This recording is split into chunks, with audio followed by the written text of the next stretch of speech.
So we already found the first two terms in another way, and now we find that, whoa, these are just the first term in the expansion of these nice Legendre polynomials. So let's take now our distribution function, P of theta, whatever it is, and let's do an expansion. So if you do an expansion in terms of these Legendre polynomials, then we have some constant A naught times the zeroth Legendre polynomial, which is 1. Right? Then the second guy will be A1 times cos theta, right, which is P1, plus A2 times 1/2 3 cos squared theta minus 1, and so on. So this is how it would be. And then we can ask ourselves, okay, what are these coefficients? How should we think of these coefficients here? Well, we use the same trick that we did before. These are orthogonal polynomials, so I just multiply through by any one of them, integrate. They will all disappear except for one, and that will tell us what the value of these expansion coefficients should be. So let's do it. So let me multiply through, so this guy here, the one that's really implicitly here, is P0. So let me multiply through by P0, which is just 1. Then I integrate, so multiply by 1. I integrate this, d theta.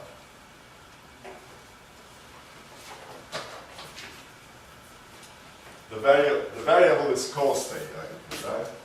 d cos theta. I integrate this d cos theta.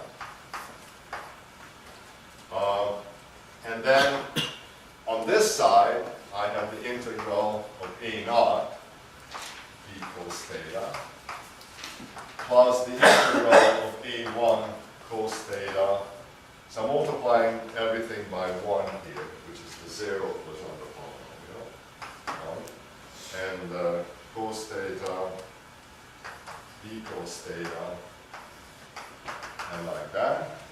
And it's easier to switch back to the x notation. So we have P of x dx.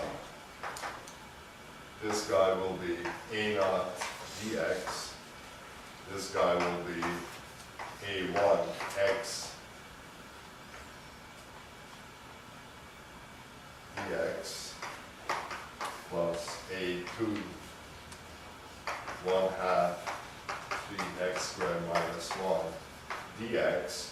And now theta goes from 0 to pi, so x goes from 1 to minus 1. So I can go from 1 to minus 1.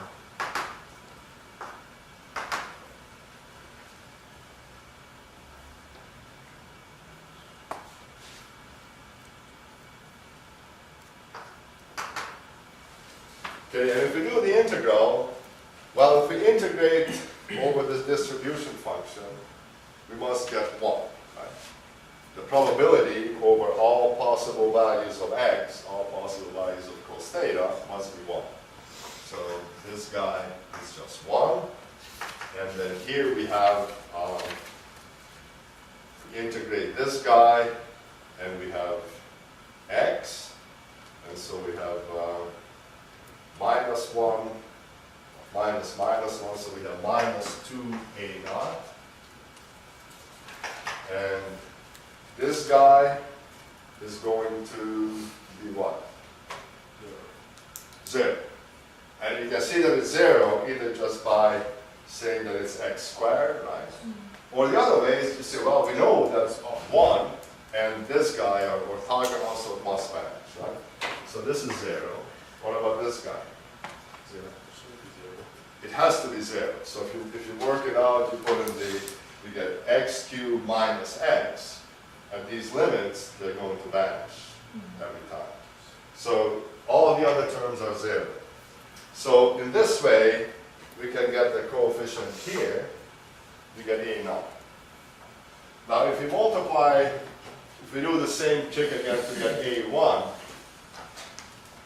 so we have an A0 is minus a half. If we look at A, we multiply through by x, then we have x times probability of x dx. And I won't even write out these other terms now. You know that this will be the only surviving term. And that's going to be A1 times, so integrate x squared, it's going to be 1/3 x cubed. And if you put in the limits, then we'll get minus 2, right? So we have minus 2/3 here. And now if you look at what this means, this expression is really cos theta, p of cos theta or theta, times d cos theta. So this is just the average value of cos theta. So this is just the average of cos theta.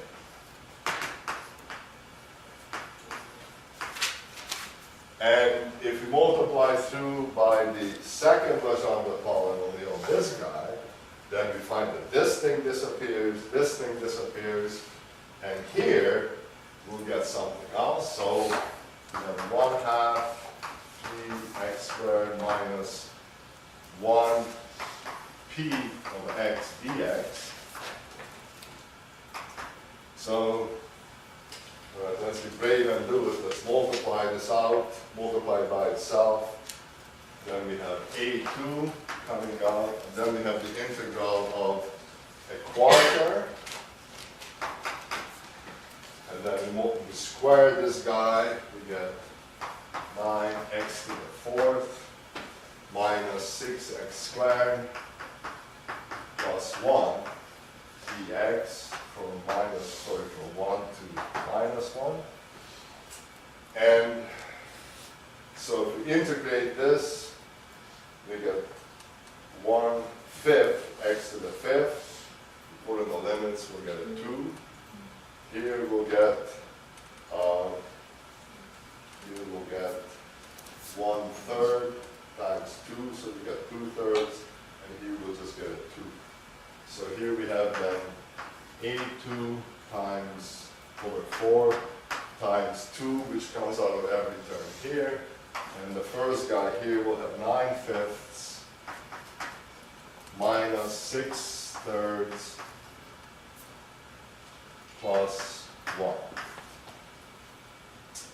So what is this? This is something over 15. That's so we have 15, 27 minus 30. That's minus 3. 15 over 15 is 12 over 15. 6, 15, 2/5. I have 2 over 5. 8 times 2 over 5.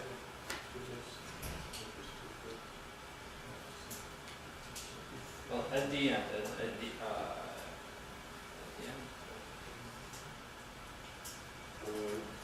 will be 12 divided by 15 times 2 divided by 4. Wait, so As I you said. think this part's okay. So this is 15, so this will be 27, Yes. this will be minus 30. Yes. No, Yes. yeah, minus 30, so it's minus 3, and 15, so that's 12, right? So it's plus 12, so it's 24 over 4, so that's 6. 6 over 15, which is 3, 2/5. 2/5. Yeah, okay, I thought it was 3/5, but okay. The sign should be, Hmm? because the integral from +1 to -1, so the sign should be minus. Minus, you're right. Okay, and this guy here is just the average value of 1/2 3 cos squared theta minus 1. So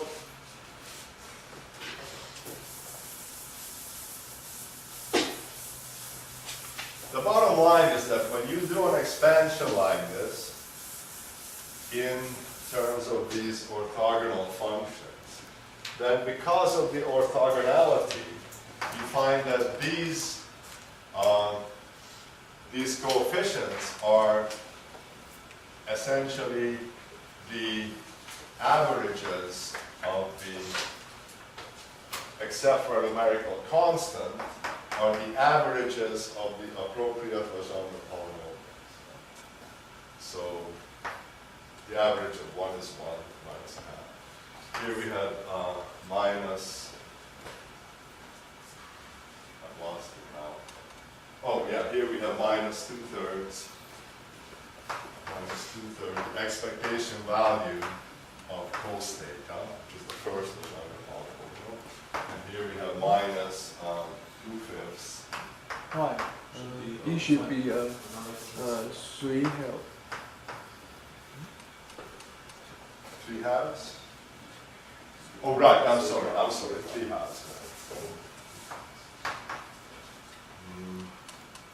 Did I make a mistake here too? No? No, No. that's right. 80 was a half. That's right, okay, that's fine, yeah, good. Okay, this, and then the next guy will be minus 5/2, the expectation value of 1/2, 3 cos squared theta minus 1 average times 1/2, 3 cos squared theta minus 1, and so on. Okay, so this is the story in a nutshell. You have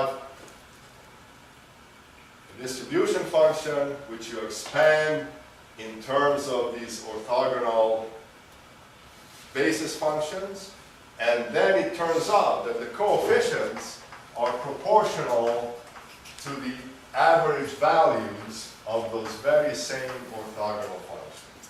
This is just a consequence of the orthogonality of the expansion. And you can see then that these guys are order parameters of succeedingly higher and higher order.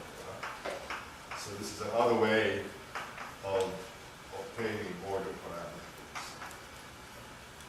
Expand the distribution function in some orthogonal basis, and then the coefficients of those expansion are the relevant quantities that tell you how much order you have. And so, yes. If I would have some other set of these basic functions, let's say I would have a square box with sine and cosine along every direction, That's right. I would get also some set of these order parameters, and they would be also relevant one, but would mean something a little bit different. That's right. Just averaging something else. That's right. But the main idea would still be the same. That you're interested in knowing the probability of something, and then you do an expansion in the appropriate set of basis functions, and because of orthogonality, the coefficients of the expansions are just the average values and expectation values of those quantities. And these then, you can see now, if you truncate this expansion somehow, then this will be a good approximate description of orientational order. So this is the basic idea. And so this is also a definition of order parameters. This is one way of figuring out what the order parameters of your system are. And these are symmetry related. So this is just a normalization factor, basically. This, on the other hand, tells you what the vector order parameter is. Right? If I have a rod that has one end different from the other, then I can uniquely define a vector, and if this quantity is not zero, it means that there's a special direction in which all the arrowheads on the rods point. if the rods are the same end for end, then the probability of this rod pointing this way or this way is the same. So this must vanish, and we'll only be left with this guy. Now, in most of what we'll do, this guy will in fact be 0. So this is going to be the relevant order parameter for pneumatic vision piston. So this is order parameter for pneumatics.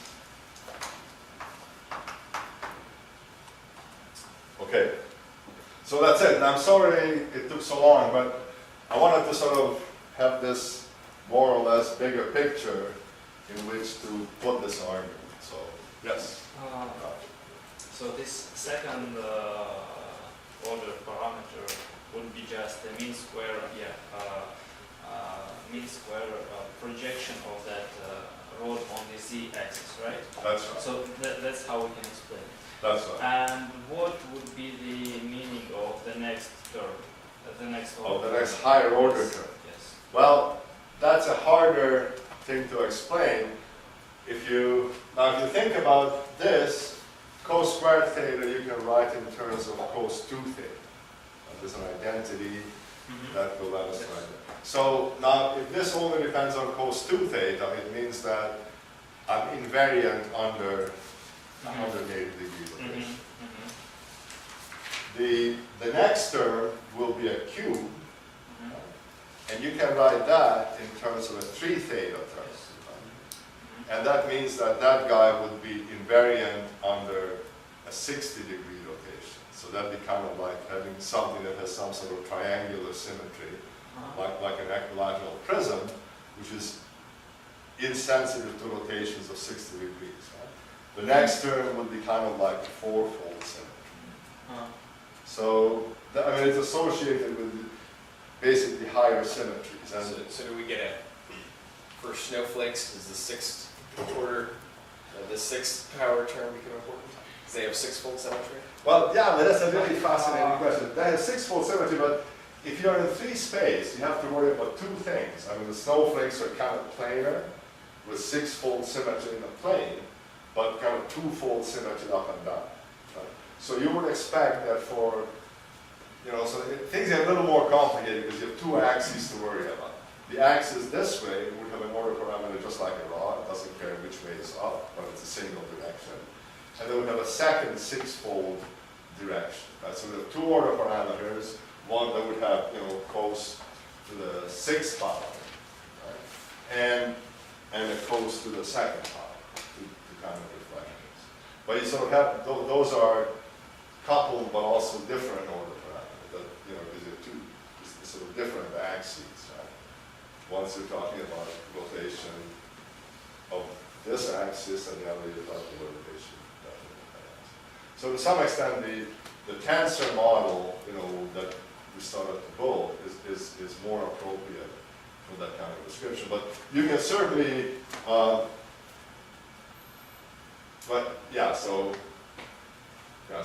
things get a little more complicated.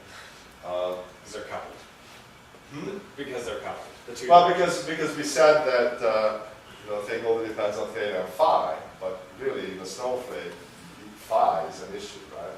You have theta and phi. So we really should go to spherical harmonics, some of your higher order terms there.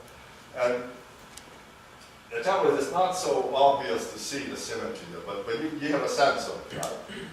The symmetry of the object that you're orienting determines what terms appear in these expansions. So if we don't have that symmetry of p by 3, or not p by 3, but 2p by 3 rotation, to pi by 3, the next term, the first will be 0. But Yeah, then that term will be 0, right? so only terms corresponding to a symmetry which appears in our system will survive. The rest will be 0.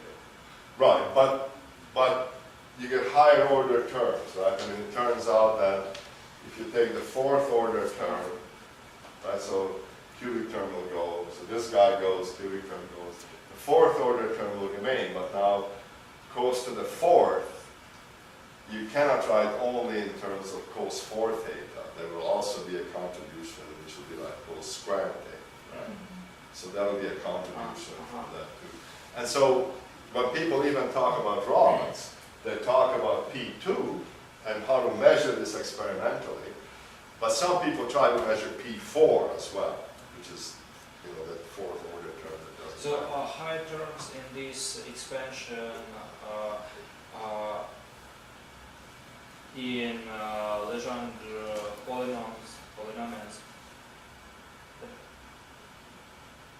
So, I mean, every next term that doesn't necessarily corresponds to one certain symmetry. It can That's be right. few. That's right. That's right.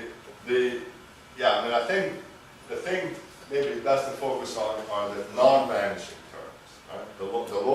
The first non-vanishing term is the important one. So, of course, this one really is just a normalization coefficient. This really means nothing. This guy, if this guy exists or doesn't exist, it tells you whether you have polar order or not. Right? Whether there's a special direction. So, special direction means, you know, a direction, a vector with an arrowhead on it. Right? That's vector order. If you have a dipolar system, a bunch of oriented dipoles, you know, then this guy will not be there. But if you only have rods with no vector, you know, with no arrowheads at the ends, then this guy will be 0, but this will not be 0. So, and if you don't have this symmetry, then maybe you have the next one. So typically you look at the first non-vanishing term, and that's the guy you want to focus on. Yes? So in the case of six-fold symmetry, so like we have a flat snowflake and then this direction doesn't matter, are all the terms going to vanish until the sixth term, and then that will be the first Yes. non-zero term? And it's nice to think about two-dimensional systems because they're kind of easy, and you only have one angle to worry about. Right? In those systems, that's exactly what would happen. The first term that would survive would be the sixth order term, if you had a six-sided snowflake. For a triangle, it would be the cubic term. Right? If you had a stick, just like this. If you had a vector, that would be just like this. But things get more complicated in 3 dimensions, and and often you have other, right? So you could have other order parameters to worry about too, not even necessarily rotational, orientational, but positional order parameters. So, but the main idea, and I guess you heard from Steven's seminar yesterday, is that what you want to typically do is you want to figure out what the order parameter is of your system. And once you know that, then you can try to make simple theories which basically just depend on that order parameter. The order parameter, if you do try, captures the essence of the system. And you don't have to keep all the higher order terms. You can just take the lowest order important non-vanishing one, and then you can make a theory kind of based on that. Okay. Well, I hope this wasn't too abstract or too confusing. Is everybody more or less comfortable with this? I just wanted you to see where Legendre polynomials come from and their usefulness in expanding functions on a sphere which depend only on theta. This gives us the order parameter, and now when we start to look at intermolecular interactions, we'll find that this is the guy that will naturally appear, and this is what we'll be working with. So next time, and so you need to prepare a little bit, next time I want to look at van der Waals interactions between rods. And essentially that means a rod, any molecule, will have a spontaneous fluctuation to make an electric dipole. And that electric dipole fills the universe with its field. And then that field causes another molecule to become polarized. It makes a dipole. That dipole fills the universe with its field. And that field comes back to this original guy and changes its energy. So, and that's what we have to figure out. How big is that? How does it depend on orientation? So you may want to look ahead and refresh your memory on what the field of an electric dipole looks like. Okay? All right. Good. See you guys on Monday. Have a nice evening.